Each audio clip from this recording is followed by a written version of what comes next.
Bienvenue dans cette nouvelle revue de moi-même, Jetfire. Cette fois-ci, Outback, alias Fallback. Une figurine qui est sortie dans la ligue Movieverse Transformers 2. Hound Fortress Decepticon. Non, Brown par contre. Parce que lui, c'est un repin de Brown. Avait sorti en Hunt of the Decepticon. Lui, il sort en Revel of the Shield. Figurine que j'ai jamais vue. Dans ma ville, je l'ai acheté à Trois-Rivières. Je l'ai acheté à Québec. Que j'ai vu qu'il vendait avec la vague de Trax et de Jazz. Et que j'ai jamais vu de Trax et de Jazz malheureusement au Québec. J'ai pogné lui et je suis extrêmement content. Parce que, c'est un mini-bot qui est quand même... Qui a de la gueule, qui fait différent de Brown. Brown a pas une arme sur son toit de véhicule. Lui, ouais. Puis que ce soit en mode G1, c'était souvent ça. Fait que on a une belle représentation du personnage. Là, j'ai fait un bon petit moment funny. Ce jouet-là est vraiment cool pour les figurines Mega Block de Halo. Parce qu'il fit quand même bien. Et les poignées sont des Power Universe. Ben, fit quand même pour les mains j'allais dire les Lego, mais des Mega Blocs. Et bien entendu, ici, tu sais, ça a de la gueule. Là. Ça a de la gueule pour des véhicules humains. Vraiment, vraiment génial. J'aime beaucoup cette petite affaire-là. Bon, pour l'instant, je vais les enlever. Et vous faire comparer avec Brown du compagnie tiers que j'ai fait la revue. Le nombre de clans, je pense, c'est ça.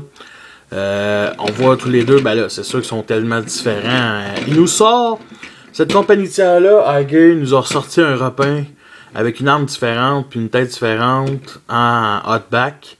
Et honnêtement, elle est pas si mal. Vraiment.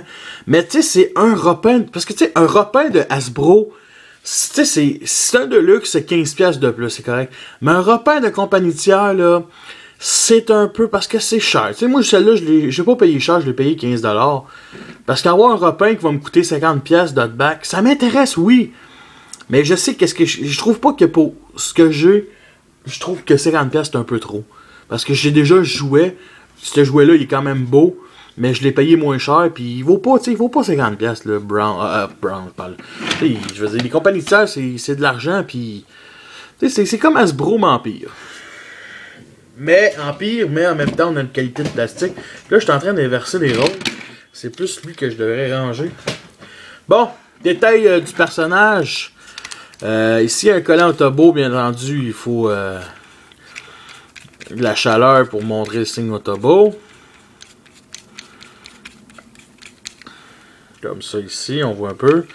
Un petit peu, les couleurs basiques sont du argenté chrome un peu, du noir et du beige.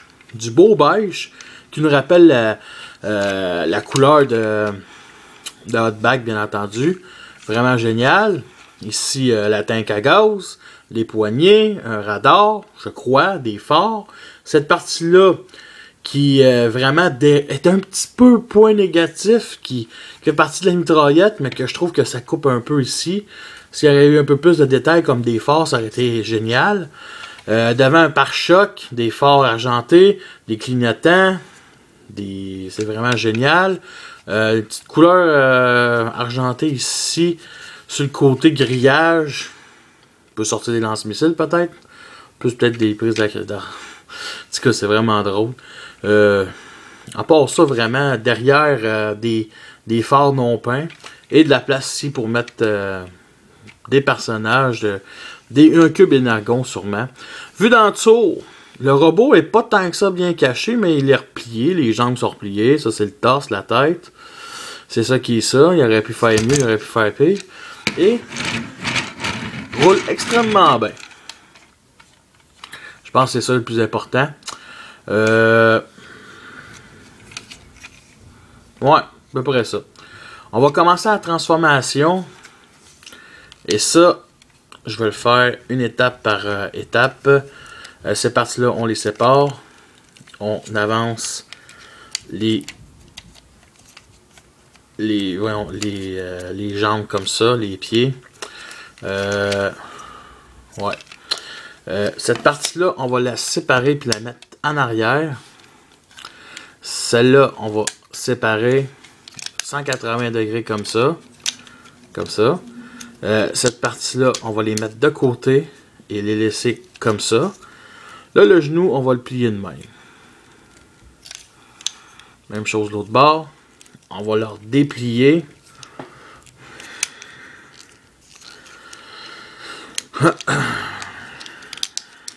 On va le mettre comme ça. On va le mettre comme ça. Là, vous avez le choix. OK? Là, je me souviens plus vraiment du modèle. Est-ce que cette partie-là est en avant ou en arrière? Je veux dire, est-ce qu'on tourne en avant ou on tourne en avant? On tourne vers le haut ou vers l'avant? Ça, je me souviens plus. Juste que vers l'avant, fait-moi un peu dur. C'est plus ici, ces parties-là qui sont vraiment un peu trop inutiles à mon goût. Mais bon, on va placer le pied, le talon, pour au moins qu'il se tienne bien. Comme ça. Bon. Cette partie-là, là, je vais lever ça un peu. Cette partie-là, on la sépare en deux. Là, c'est ça justement. Okay? Les armes sont accrochées après les bras. Une excellente idée. On va placer cette pièce-là ici. Là, par contre, cette partie-là, on va la twister vers ça. Même chose de l'autre bord. On va descendre les bras.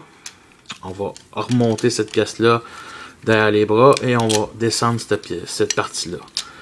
Et nous avons notre bras. Bon. Comme ceci. Comme cela.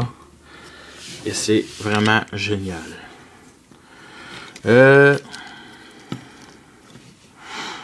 Ok. Cette partie-là, ici, la mitraillette. On va la mettre. On va la twister. Non, excusez-moi. On va pas la twister, on va la mettre comme ça. On va la mettre sur le côté. Et vous avez le choix entre la mettre comme ceci. Ou la mettre, la ranger vraiment vers l'intérieur. Mais moi, j'aime mieux la mettre de même. La faire sortir, la mettre de côté. T'sais, on peut la mettre au-dessus de la tête. Ok, c'est vraiment lettre, mais vraiment ici comme ça.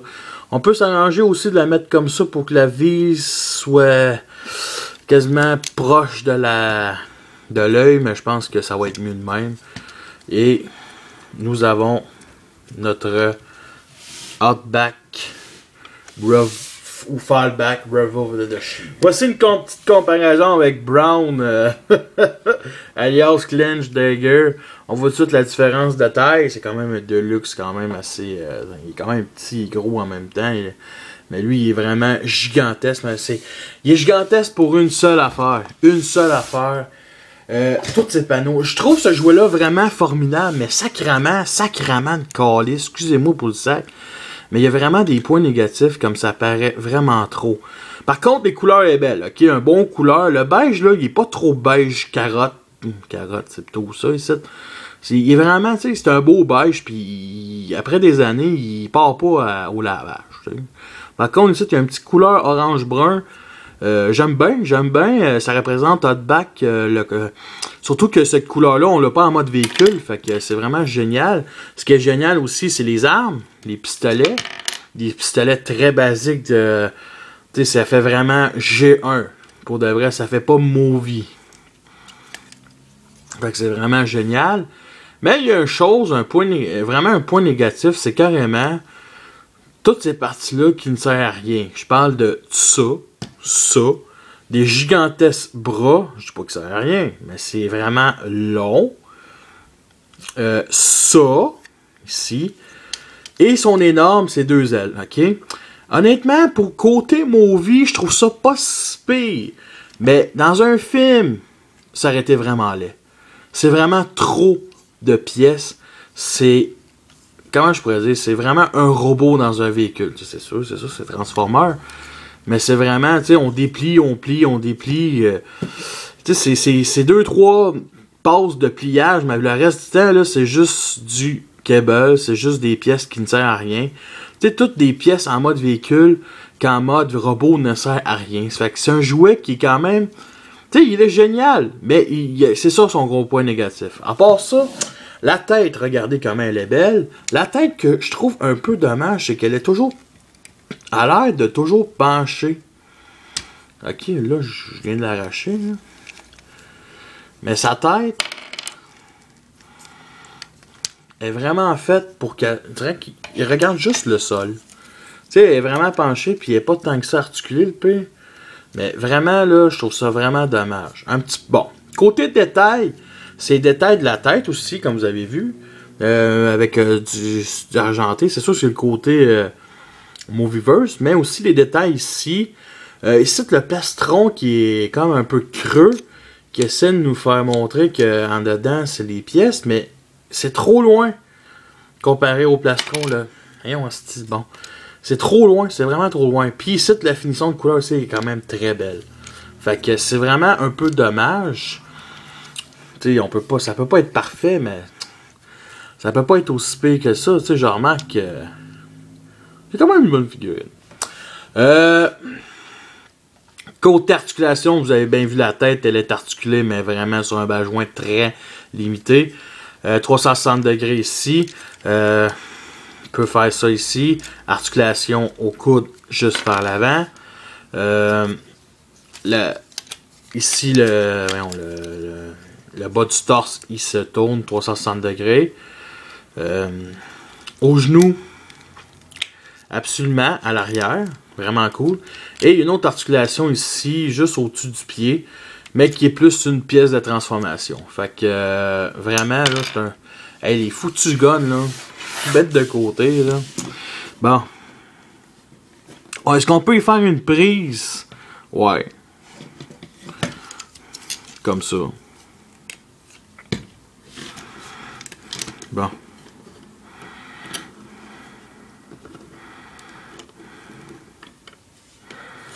Bon. On va mettre les armes ici comme ça. Ouais. Comme ça. Et on a un mode... ouais, il est quand même assez agressif. Il est quand même... Tu sais, il est cool. Pour une vidéo stop motion, je le prendrais. OK? Et un peu de description sur l'arme que je vous avais montré. Vraiment très belle. Très belle. Le chargeur non lumineux, transparent. Fait qu'un fusil... Si un personnage peut faire de la lumière au bout de son bras, ben c'est vraiment fait pour ça, ce fusil-là. En plus, c'est un canon quand même génial, qui se met sur les poings, puis ça a de la gueule, cette arme-là. Ça fait ni Movieverse, ça fait vraiment plus G1, plus bande dessinée. Puis on sait pas si c'est un canon, ben le canon de mitraillette ou...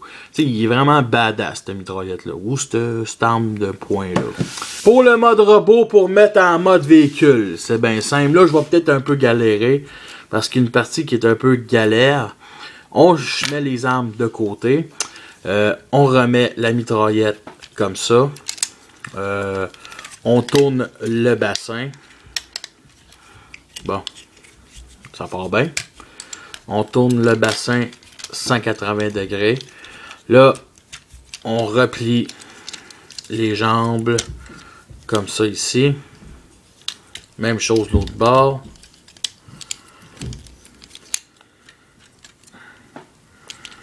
Voyons, là, ça part bien.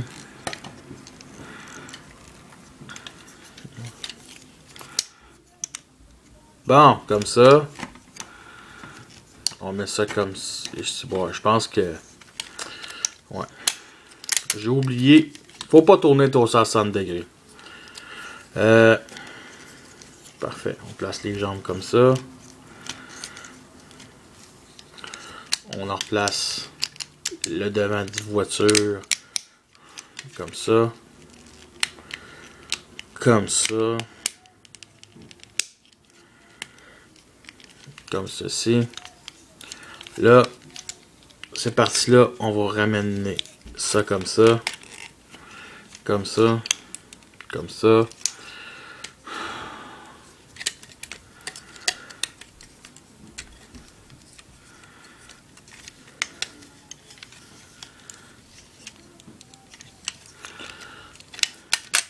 Et non, je suis désolé, mais on en retourne le torse comme ça. Oh, on met ça. Là, c'est ça. Ça, c'est ici. On place ça ici comme ça.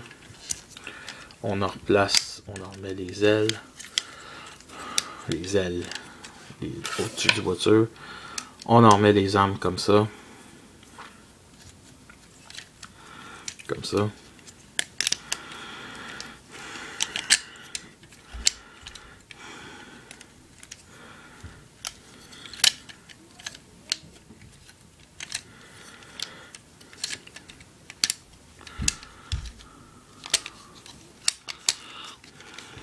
Et on ramène le tout